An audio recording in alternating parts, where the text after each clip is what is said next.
Coach Carter just talked to us about versatility. What does that look for you guys? What do you see out of each other? What do you see in yourselves? So what I can say is, as far as our running back room is very versatile because there's no fall off when you put either one of us in. All of us can do everything when it comes to running routes, running the ball, like blocking. Everything you need to do to be running back, everybody in the room can do. So that's what I can say about versatility in our room. Yeah, just picking back off what Ked said. Everybody's versatile. There's no drop off. You could put any one of us in there, and we could execute what the coach is telling us to do. Quincy, can you summarize your college journey, from leaving Monterey High School and just kind of how you got to this point? Yeah, so I first started off at Portland State for 3 seasons, and then got my way into the portal on the last day, and Coach Bobby Wade and the whole coaching staff found me, and it's been a great experience. Coming from there to over here, it's been a great transition, and I've been loving it since. How have you developed your skills as a pass catcher? Was that something that you had at Mater Dei, or was that kind of something that's new? Yeah, so at Mater Dei, my junior and senior year, I actually started as a slot receiver over there as well. So that's how I developed my route running and my catching ability pretty good. And how do you feel that skill set is going to help the offense this year? Being an air raid offense, I think it will help, because then we can motion out into an empty set or an open set, and then, get into a nice one-on-one with the linebacker. So I think that could actually help the team really well. David and Troy? Quincy, you weren't obviously the number one running back at Mater Dei. So what did you learn about kind of having to separate yourself to still be able to get the opportunities that you've got? Yeah, so just coming from that, they actually moved me to slot from my sophomore year to my junior year, and I think just my ability to just wanting to play and just the hunger to just keep striving for it and keep shooting for greatness was kind of my edge. And for each one of you, I was just asking the coach about the drill where you guys kind of have to high step to the ropes. I'll start with you, Kedrick, and we'll go down the line. What's the hardest thing about that drill? Hardest thing about that drill is Coach Carter yelling at us every time we mess it up. Because the drill is like you're supposed to keep your legs up. So, if you trip a little bit, you're going to hear him yelling, and you just know, you got to do better. Yeah, so I think definitely keeping your feet up and keeping the ball high and tight with also with Coach Carter definitely yelling at you is always a fun time. Yeah, just keeping your feet up. And then keeping the ball high and tight because they're poking the ball as well, so you can't be too focused on just keeping your feet up. You got to keep the ball high and tight as well because they're punching at it. Troy and Chris? Kedrick, Coach Carter mentioned that he's kind of put Wesley with you, kind of have you mentoring him. What have you seen out of him, being 2 Houston guys and seeing his progression?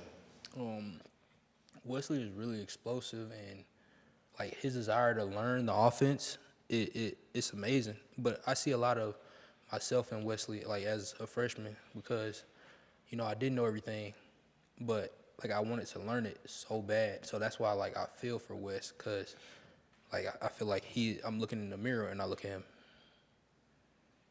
Chris and Justin? Kendrick, you and Seth Dagey weren't at Ole Miss at the same time. He was there a year before you, but was he involved in your recruitment there originally? And did you guys have an existing relationship before he got here? To be honest, I mean, even though I was recruited, I really didn't remember anything from my recruitment because I didn't really like being recruited. So Coach Dagey did say he recruited me to Ole Miss, though, but I never met him. So that's the only thing I can really say about Coach Dagey. Justin and Troy? So I think, Ismail, you're in charge of Cornelius Warren. What do you like about him? I like Warren. He's a learner. He wants to get out there and just learn and get into the playbook and just wants to get out there and make plays. He just wants to get out there and play, and he's just really a football player. And a question for you and Ked. When you look at Quincy's skill set, especially as a pass catcher, how do you think that's going to complement what you guys do? I think it's going to be really versatile because him to get out there and catch the ball and to make plays and stuff like that, I think it's going to help out the team tremendously. Just to have that running back and get out there, run, be in a slot position, catch footballs and stuff like that. I think it's going to be amazing. I think that, Quincy being able to do everything opens up the field for everybody because, you can never know what's coming when you put any of us in just because, our skill set, nothing, it doesn't narrow us down to certain plays, is what I mean. back to that Ole Miss thing, I know Seth Day wasn't there when you officially got on campus, but you obviously learned from that system, learned from that offense. Do you see any similarities that maybe made it easy when Daggy came in for you as a running back to get used to this offense? Well, Ole Miss is a tempo offense, so, I feel like coming in that as a freshman without having the ball knowledge that I know now just prepared me for a system like this where you do have to understand the scheme of everything that's going on.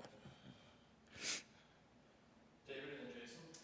For Kedrick first, Coach Carter said that you're probably the leader in the clubhouse in terms of pass protection right now.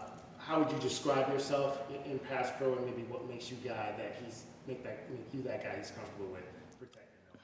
Well, probably size, I would say, and just being aggressive to the block and knowing what's coming in, who you have to have, and being clear on communication with the O-line, because that's where everything starts, because if everything's not right with us and our communication, then something can a blitz can come free just because we didn't talk about it.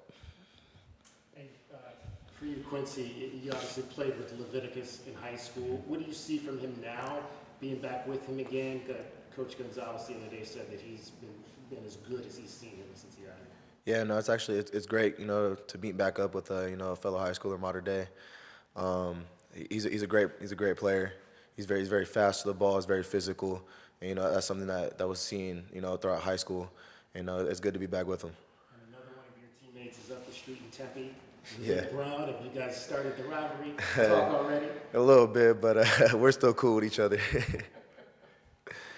Jason. For Ismail, Coach Zoe said that he felt in the spring you're a little maybe overwhelmed at times, and you've kind of settled into being yourself. What was that process like for you, and what do you think the difference between now and spring this week? Just the playbook, understanding the playbook a little more. It was just getting into a new playbook, adjusting to the system and stuff like that. I was thinking instead of playing in the spring. Right now, I'm really good with the playbook, and I understand it like the back of my hand, so I can go out there and play free and just be myself. Justin, and I'll finish up with Chris. So Quincy, being from the Trinity League, you had a lot of battles with Noah. What do you remember about those games, and what was it like going up against Noah as an opponent, and what do you think about being in the same offense as him?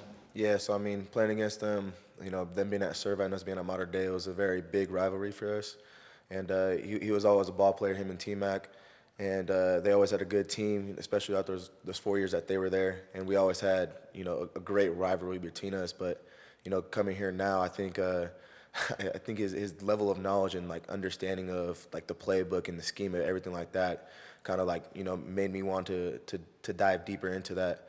He's really smart. He's very accurate with his throws, and yeah, I'm happy to see him that he's on my team this time.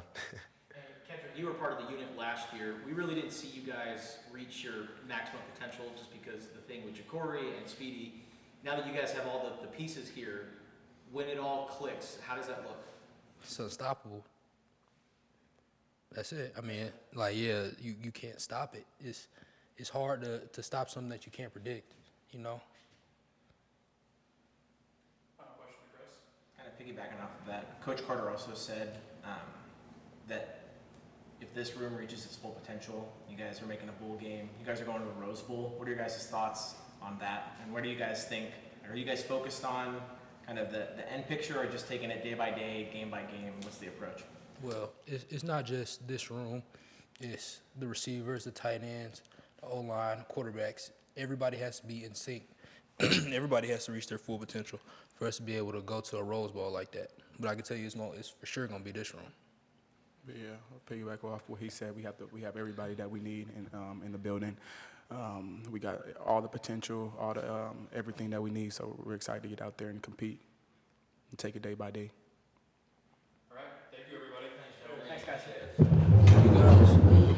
You guys.